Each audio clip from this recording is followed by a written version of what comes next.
So, isa lang. Tapos, lagyan natin ng konting toyo. Konti lang guys. Hindi kailangan ng maraming toyo. Konti lang.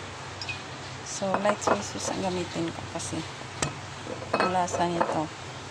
Light soy sauce. Soy sauce ito na light. Ang lasa nito, ang brand nito ay A soy sauce. Ang lasa nito ay parang silver salt. So, konti lang. Pampalasa lang naman ang habol natin.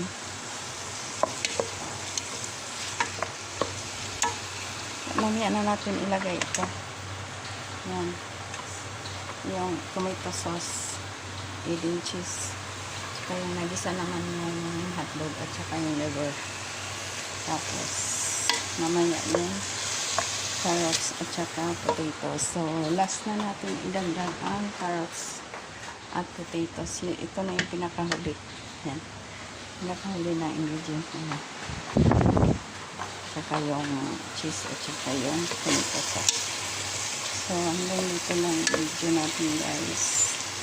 Tatabigan ko siya ng konti. Konti lang, kalibre lang dito.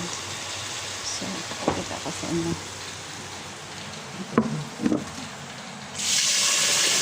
Ang tubig yan, kalibre lang sa kain. So, kung ano ka lang ang kain. Hanggang lang.